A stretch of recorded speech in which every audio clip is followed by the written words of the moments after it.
दोस्तों कल मैंने एक लेक्चर लिया था और उसमें यह बताया था कि ये जो डील है वो अनसक्सेस की तरफ बढ़ेगी। ये डील हो नहीं पाएगी क्योंकि उसके अंदर कुछ पॉइंट्स ऐसे थे जो कि वापस से वॉर को इनिशिएट कर सकते हैं, वापस से युद्ध जो है उसको छेड़ सकते हैं। और उसमें सबसे बड़ी बात थी $300 बिलियन की। $300 बिलियन जो है ये सबसे वीक कड़ी है या सबसे स्ट्रॉन्गेस्ट पॉइंट है इस युद्ध को वापस शुरू करने के अंदर। कल जब मैंने इस लेक्चर को लिया तो मुझे ये लग गया था कि कहीं ना कहीं प्रॉब्लम जो है वो तो क्रिएट होगी, लेकिन एक्चुअली में क्या है कि आज जिस समय मैं लेक्चर को रिकॉर्ड कर रहा हूं उस समय एक डिजिटल सिग्नेचर कर दिए गए हैं डोनाल्ड ट्रंप, जेडी वैंस और ईरान की संसद के जो अध्यक्ष हैं, स्पीकर हैं, उनके द्वारा एक डिजिटल सिग्नेचर करके उसकी कॉपी अमेरिका के अंदर भिजवाई जा चुकी है कि हम लोग 19 तारीख को ये डील साइन करने के लिए जा रहे हैं और वो स्विट्जरलैंड के अंदर जेनेवा में ये डील साइन होगी। ठीक है, लेकिन क्या वापस से ये एक जो ट्रिगर है, क्या ये युद्ध को शुरू कर सकता है? देखिए, मैंने कल भी आप लोगों को बताया था कि जो 14 पॉइंट्स की डील रखी गई है वो बड़ी, उसमें से 3 पॉइंट्स ऐसे थे जो कि मानना बड़ा मुश्किल है। कल भी मैंने इसके बारे में बताया था दोस्तों। 50 डेज का हार्ड चैलेंज एक्चुअली में क्या है?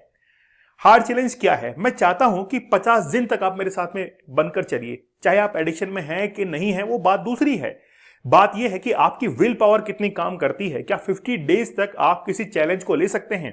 क्या 50 डेज तक पढ़ने का कोई चैलेंज हो, आपको वेट लूज करने का चैलेंज हो, क्या आप चैलेंज लेकर एक्सेप्ट करके उसको कंप्लीट कर सकते हैं? क्योंकि मैंने हमेशा कहा है challenge can change your life. चुनौतियां ही होती हैं जो कि जीवन के अंदर बदलाव कर सकती हैं। तो अभी लाइव सेशन चल रहे हैं, 50 दिनों तक मैं आप लोगों के साथ में लाइव रहूंगा, हर दिन आपको लाइव सेशन में दूंगा।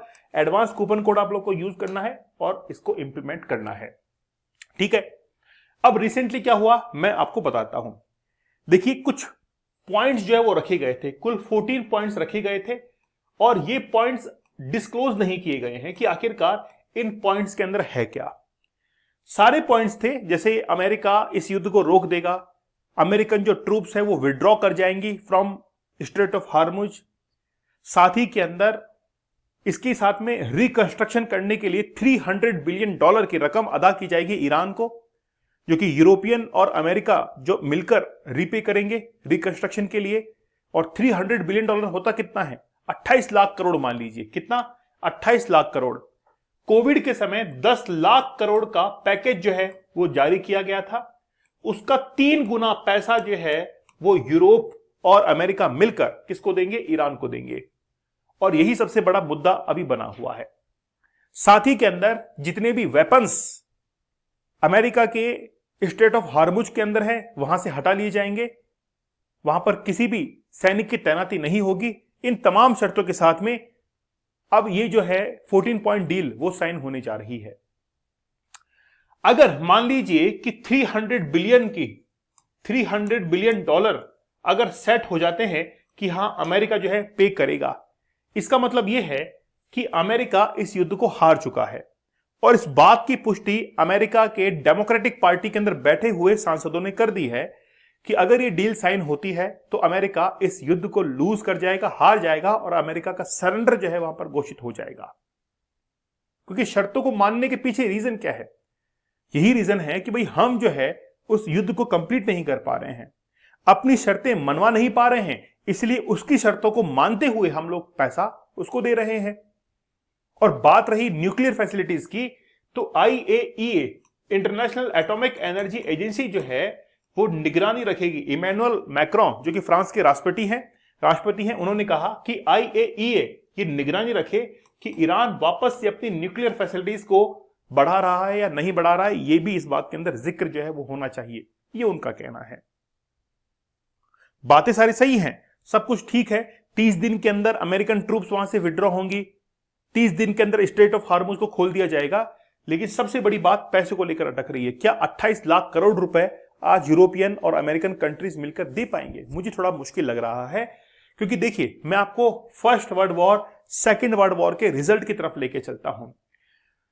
जर्मनी के ऊपर जो सैंक्शंस लगाए गए थे हिटलर के ऊपर, और जो पैसा इंपोज किया गया था वो जर्मनी ने वापस से किसको दिया?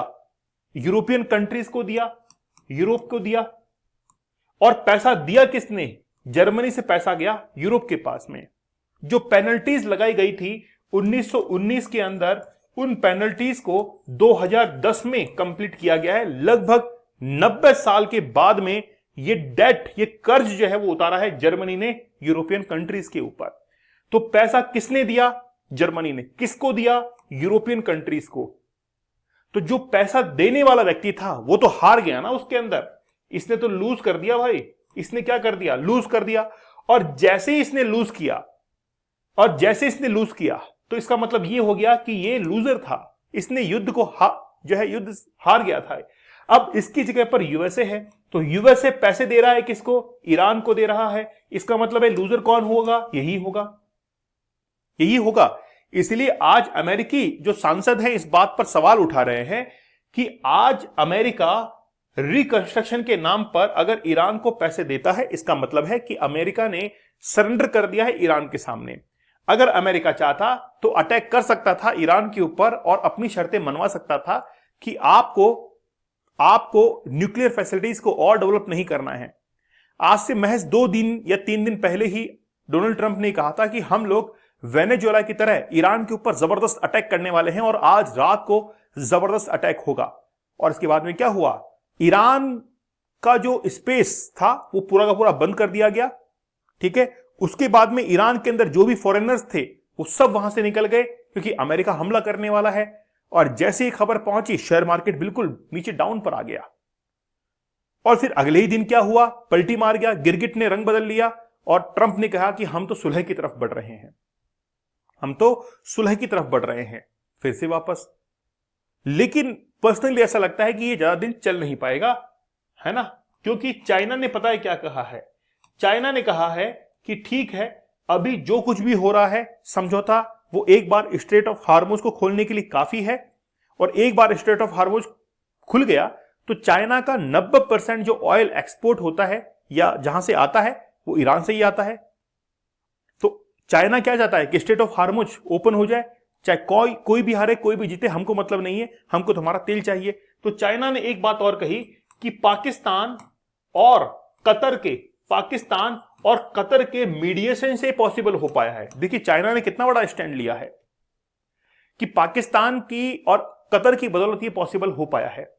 आज पाकिस्तान के अंदर एक ऑस्ट्रेलियाई बच्ची को गोली मार दी गई और उससे पाकिस्तान का जो मीडिया है वो चुपचाप बैठा बैठा देख रहा है, कोई न्यूज नहीं चल रही है। कुछ एक जगह बस बताया जा रहा है, न्यूज पेपर्स में आया लेकिन न्यूज को लाइव नहीं किया जा रहा है। तो पाकिस्तान के तो ये हालात वहां पर चल रहे हैं। वो तो घूमने के लिए आई थी। मुझे कई बार लगता है कि यार कोई पाकिस्तान कैसे घूम सकता है, ये बात मेरे को समझ में नहीं आती। क्या ही है वहां पर घूमने के लिए? ऐसा क्या है पाकिस्तान के अंदर घूमने का? हाँ, वो नॉर्थ के अंदर जाए जहां पर कश्मीर है, वो तो अच्छा है, लेकिन वहां पर तो उन्होंने डिस्टर्ब किया हुआ है। लेकिन कोई ऑस्ट्रेलियाई नागरिक पाकिस्तान के अंदर घूमने के लिए आती है और वहां पर उसकी डेथ हो जाती है, गोली मार दी जाती है उसको, क्योंकि पुलिस वाले जो थे उन्होंने उसको वो समझ लिया कि यार ये तो जो है लूटपाट करने के लिए यहां पर आए हैं और गोली मार दी पाकिस्तान। और इसका जो श्रेय है वो किसको दिया गया? पाकिस्तान को दिया गया। अब क्या हुआ कि ईरान के एक फुटबॉलर थे जो कि यूएसए जा रहे थे, उनको एयरपोर्ट के ऊपर ही रोक दिया गया, बोला इजाजत नहीं है यूएसए में आने की, वापस लौट जाओ, क्योंकि स्टार फुटबॉलर हैं ईरान के। उन्होंने कहा कि यार हम तो स्पोर्ट्स वाले पर्सन हैं, आप अपनी पॉलिटिक्स को हमारे ऊपर क्यों हावी होने दे रहे हो? लेकिन फिर भी यूएसए ने उसको रोक दिया। यूएसए कभी भी इस तरीके से पेश नहीं आता कि कोई बात नहीं, हम तो पॉलिटिकली जो है वहां पर अप्रोच कर रहे हैं और यहां पर सोशल वेलफेयर निभाए जा रहे हैं। वो पूरी तरीके से कट जाता है, क्लोज कर देता है। तो 28 लाख करोड़ किस तरीके से जो है आज अमेरिका चुकाएगा? सबसे बड़ी बात यही हो रही है कि the $3 billion question, what it means for America and Trump. क्या है इसके मीन्स यही है कि कहीं ना कहीं हार है, सरेंडर है। This is listed alongside the release of $24 billion in frozen Iranian assets। Iran ने कहा कि कम से कम हमारे जो फ्रोजन एसेट्स हैं उनको रिलीज करो, $24 बिलियन के, उनको तो रिलीज करो, है ना, ड्यूरिंग 60 डेज नेगोशिएशन। अब अमेरिका ने क्या कहा कि हम लोग जो है आधा ही अभी रिलीज करेंगे, आधा ही पैसा देंगे और आधा बाद में देंगे, ये अमेरिका ने कह दिया। लेकिन अभी भी जो परफॉर्मा है वो डिस्क्लोज नहीं हुआ है। तो कुल मिलाकर बात यह है कि ट्रंप ने अब जो है अपने हाथ खड़े कर दिए हैं। गाजा के अंदर क्या हुआ था, गाजा पीस प्लान बनाया गया था, गाजा पीस बोर्ड बनाया गया था, और आज गाजा को कोई नाम नहीं ले रहा है कि वहां पर अमेरिका ने किया क्या। कोई डेवलपमेंट नहीं, कुछ नहीं, केवल एक नेगोशिएशन किया और गाजा के ऊपर हमास को शांत किया ताकि इजराइल बच सके, और वहां पर कुछ भी अमेरिका ने नहीं किया। अब इजराइल का यह कहना है कि यार लेबनान के ऊपर हम लोग अटैक कर चुके हैं, हमारी सेनाएं वहां पर खड़ी है, हम बैकफुट पर कैसे आ जाए, हमको तो बड़ी परेशानी आएगी। इसलिए ईरान ने अब जो है, इजराइल तो मना कर रहा है कि हम तो अमेरिका के पक्ष में नहीं है इस बात को लेकर, कि पहले तो लड़वा दिया है और अब कह रहा है कि भाई हाथ खड़े कर दो, पीछे हट जाओ। इजराइल जो है इसमें अब नहीं आ रहा है। ओके, तो ये बात है कुल मिलाकर कुछ पॉइंट्स जिनमें थे, कल भी मैंने आपको बताए थे कि वहां पर डिसएग्री जो है वो हो सकते हैं, और हो सकता है 19 तारीख की ये जो डील है, मतलब फ्राइडे के दिन ये जो डील है वो ना हो पाए। हाँ, डिजिटल सिग्नेचर हो चुके हैं, ये बात ट्रंप ने कंफर्म की है कि डिजिटल सिग्नेचर ईरान के जो संसद के अध्यक्ष हैं उन्होंने कर दिया है, और जो स्विट्जरलैंड के अंदर जेनेवा में मीटिंग होने जा रही है उस डील को लीड करने वाले हैं जेडी वैंस, जो कि उपराष्ट्रपति हैं अमेरिका के। देखते हैं कि डील होती है कि नहीं होती, मुझे थोड़ा मुश्किल लग रहा है। दोस्तों 50 डेज का हार्ड चैलेंज अभी लाइव चल रहा है, आप लोग उसको जरूर ज्वाइन कीजिए। एडवांस कूपन कोड यूज करना है। इससे पहले हमने 75 डेज का और 100 डेज का हार्ड चैलेंज भी कंप्लीट किया है। दीपक इंदौर ऑफिशियल टेलीग्राम चैनल पर आप लोग जरूर ज्वाइन कर लीजिएगा। तो मिलते हैं आप लोगों से नेक्स्ट सेशन के अंदर, तब तक धन्यवाद, थैंक यू, जय हिंद।